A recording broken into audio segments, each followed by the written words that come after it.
Hi friends, welcome back to my channel Giri studio. నేను మీ గిరిధర్.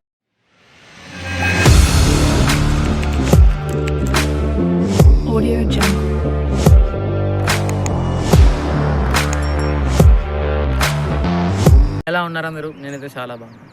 మనం ఇంతకుముందు మొదలెట్టుకున్నట్టుగా లలితా సహస్రనామం యొక్క ప్రతి ఒక్క నామాన్ని, వాటి అర్థాన్ని తెలుసుకునే ప్రక్రియలో నిన్నటి వరకు మనం 3 నామాల యొక్క అర్థాన్ని తెలుసుకున్నాం.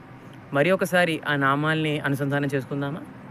శ్రీమాత, శ్రీ మహారాజ్ఞి, శ్రీమత్ సింహాసనేశ్వరి.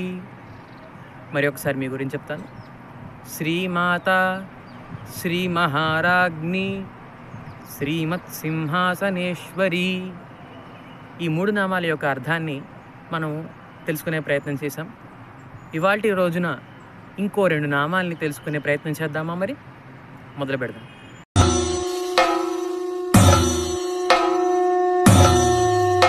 ముందుగా ఇవాళ నామాన్ని తెలుసుకునే ప్రక్రియ కంటే ముందు మనం అమ్మవారి ధ్యాన శ్లోకంతో మొదలెట్టుకుందాము.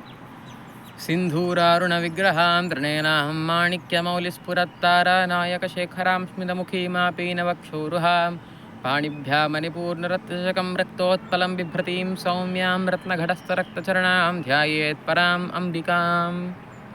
అమ్మవారి సహస్రనామాలు 4వ నామమైన చిదగ్నికుండ సంభూత అనే నామం యొక్క అర్థాన్ని ఇప్పుడు తెలుసుకుందాం. చిదగ్ని అంటే అమ్మవారి ఆవిర్భావాన్ని వర్ణించే నామాలుగా ఈ చిదగ్నికుండ సంభూత అనే నామాన్ని మనం అనుసంధానం చేసుకోవచ్చు. అమ్మవారు ఆవిర్భవించింది భండవధ కోసం.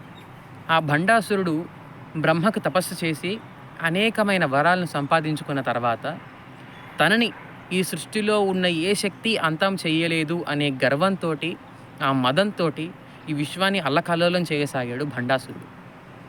ఆ భండాసురుడిని నిర్జించడానికి అందరూ దేవతలు కలిసి సదాశివుణ్ణి ప్రార్థించారు. ఇప్పుడు ఆ సదాశివుడు ఒక మాట చెప్తారు. ఏమిటయ్యా అంటే, ఆ భండాసురుడికి ఉన్న వరాల కారణంగా నేను అతన్ని నిర్జించలేనయ్యా. ఆ భండు అంతం అవ్వాలి అంటే వాడిని అంతం చేయడానికి ఈ సకల చరాచర సృష్టికి ఆధారభూతమైన ఆ జగదంబే మళ్ళీ ఆవిష్కృతం అవ్వాలి.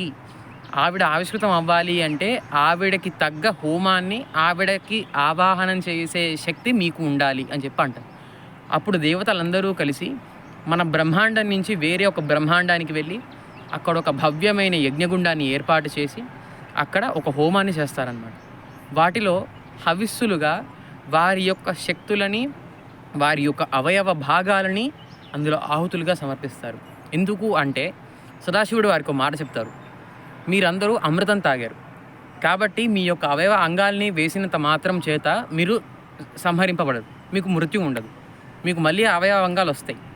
కాబట్టి ఆ అమ్మవారికి మీ యొక్క ఆర్ద్రతని తెలియచేసే ప్రక్రియగా, ఆ విధానంగా మీ యొక్క అవయవ అంగాలనే ఆ హోమంలో హవిస్సులుగా ఇవ్వండి అని చెప్పి చెప్తారనమాట. అలా చేసినప్పుడు ఆ చిదగ్ని అనే అగ్నితోటి, అంటే ఏమవుతుంది అని చెప్పేసానంటే, ఈ విశ్వంలో ఉండే అగ్ని కూడా ఆ భండుడికి భయపడుతుంది. ఏ భూతం ఏ రకంగా కూడా పనిచేసినా ఆ భండుడికి తెలుస్తుంది అనమాట. ఎందుకంటే ఆ భండు అప్పటికే పంచభూతాలని, నవగ్రహాలన్నింటినీ తన అధీనంలో ఉంచుకున్నాడు. ఆ అగ్ని కూడా వెలగలేకపోతుంది.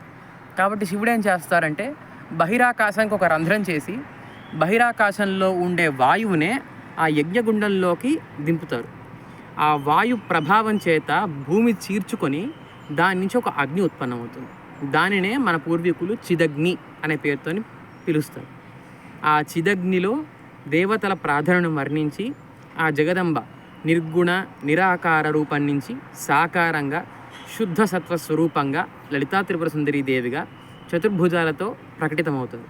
కాబట్టి ఆవిడకి ఈ 4వ నామాన్ని చిదగ్నికుండ సంభూత అనే నామాన్ని ఆపాదించడం జరుగుతుంది. ఇప్పుడు 5వ నామం తెలుసుకుందామా? దేవకార్య సముద్యత. దేవకార్యం కోసం సముద్భవించిన తల్లి. అంటే ఇప్పుడు అమ్మవారి జన్మ యొక్క, అంటే ఆవిడ యొక్క ఆవిష్కృతం అవ్వడానికి కారణం ఏంటి? భండవధ. భండవధ జరిగితే కానీ ఇంద్రాది దేవతలు వారి యొక్క స్థానాల్ని మళ్ళీ తీసుకునే పరిస్థితి లేదు. కాబట్టి దేవతల సహాయార్థం దేవకార్యాన్ని పూర్తి చేయడం కోసం జన్మించిన ఓ తల్లి, నీకు నమస్కరిస్తున్నానమ్మా అంటూ చెప్పే నామమే దేవకార్య సముద్యత. తెలుసుకున్నారు కదా? ఇవాల్టి నాడున మనం 4-5 నామాలైన చిదగ్నిగుండ సంభూత దేవకార్య సముద్యత ఈ నామాల్ని తెలుసుకున్నాం కదా. రేపటి రోజున ఇంకో 2 నామాలతోటి మీ ముందుకు వస్తాను. అప్పటి వరకు మరిన్ని ఇన్ఫర్మేటివ్ వీడియోస్ కోసం, మరిన్ని నామాల అర్థాల కోసం మన ఛానల్ని గిరి స్టూడియోని సబ్స్క్రైబ్ చేసుకోండి. ఈ వీడియోని లైక్ చేసి షేర్ చేసి నిన్నటి ఛాలెంజ్ గుర్తుంది కదా, కమెంట్ సెక్షన్లో శ్రీమాత్రే నమః అని టైప్ చేయడం మాత్రం మర్చిపోకండి అండి. అలా టైప్ చేసి కమెంట్ సెక్షన్ని ఫుల్ చేసేయండి. మన ఛానల్లో ఇంకా సభ్యుల్ని యాడ్ చేయండి. దాంతో జగమంత కుటుంబం వసుధైవ కుటుంబకం అనే ఒక నానుడిని మనం నిజం చేద్దాం. అమ్మవారి అనుగ్రహానికి పాత్రలు అవుదాం. నమస్కారం.